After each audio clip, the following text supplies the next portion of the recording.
Nëse je një nga këto 4 shenja, nesër mos e injoro këtë mesazh. Nesër nuk është një ditë e zakonshme për të gjithë. Disa shenja do ndjejnë një shtysë të brendshme për të vepruar, ndërsa të tjerat do ndihen të pasigurta pa e kuptuar pse. Energjia e ditës së nesërme është e qetë në pamje të parë, por shumë domethënëse në thelb. Ky është një nga ato momente kur gjërat e vogla bëjnë diferencë të madhe. Nëse je një nga shenjat që përmenden në këtë video, mesazhi nuk vjen për të frikësuar, por për të orientuar. Dëgjo me kujdes, sepse ajo që do dëgjosh mund të ndihmojë të shmangësh një gabim të vogël ose të shfrytëzosh një mundësi që përndryshe do kalonte pa u vënë re. Dashi, nesër energjia jote është më e ndjeshme se zakonisht dhe kjo të bën të reagosh më shpejt ndaj situatave të vogla. Në punë ose në çështje praktike, është e rëndësishme të mos nxitohesh, sepse një vendim i marrë pa reflektim mund të sjellë keqkuptim. Marrëdhëniet personale kërkojnë qetësi dhe dëgjim, jo imponim mendimi. Financiarisht, dita nuk është për rrezik, por për rregullim dhe organizim të detajeve. Emocionalisht, ndjen një lloj tensioni të lehtë që vjen nga pritshmëritë tua të larta. Nesër është më mirë të ulësh ritmin dhe të mos e detyrosh veten të japë përgjigje të menjëhershme. Një bisedë e qetë mund të sjellë sqarim dhe lehtësim. Nëse zgjedh durimin, dita mbyllet me ndjesi më të balancuar. Mesazhi për ty është të veprosh me maturi dhe të mos reagosh nga impulsi. Qetësia do të jetë aleati yt më i fortë nesër. Daforia.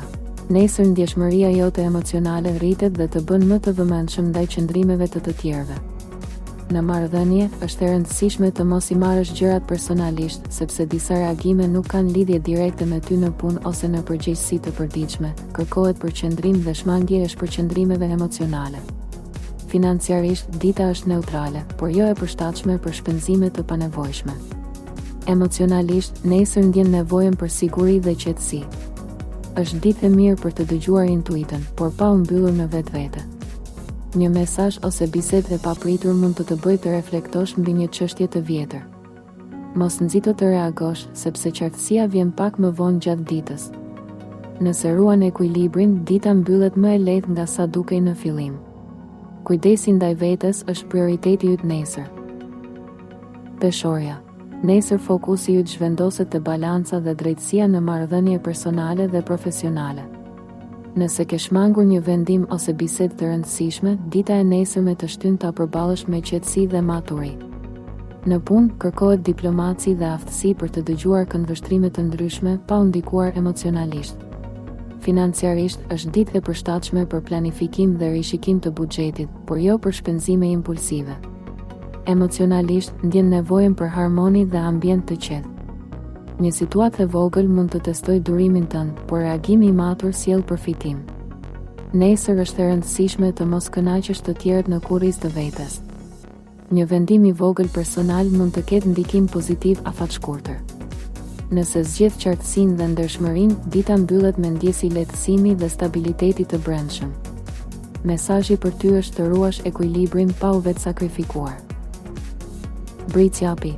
Nesër dita kërkon maturi dhe fokus në përgjegjësitë që ke marrë mbi vete. Në punë, një detaj i vogël ka rëndësi më të madhe se sa duket, ndaj përqendrimi është thelbësor. Mos u nxit të mbyllësh gjithçka menjëherë, sepse ritmi i qetë sjell rezultate më të qëndrueshme. Në marrëdhënie, është e rëndësishme të shprehësh mendimet pa u dukur i ftohtë ose i distancuar. Financiarisht, dita favorizon organizimin dhe rregullimin, por jo rrezikun. Emocionalisht, mund të ndjesh presion për të qenë gjithmonë i fortë, por nesër është më mirë të lejosh veten të pushosh pak. Një reflektim i shkurtër të ndihmon të kuptosh se jo çdo balë duhet mbajtur vetëm. Nëse zgjedh të menaxhosh energjinë me kujdes, dita mbyllet më e lehtë dhe më produktive se sa e prisje. Mesazhi kryesor është të ndërtosh stabilitet pa e lodhur veten më tepër se duhet. Nesër energjia e ditës nuk kërkon nxitim, por vëmendje dhe qartësi. Nëse je një nga këto shenja, mesazhi është i thjeshtë. Ndalo pak, dëgjo dhe vepro me maturi. Shkruaj në komente shenjën tënde. Bëj like nëse ky mesazh të ndihmoi. Abonohu për parashikime ditore të qëndrueshme. Dhe shpërndaje me dikë që ka nevojë për këtë këshill nesër.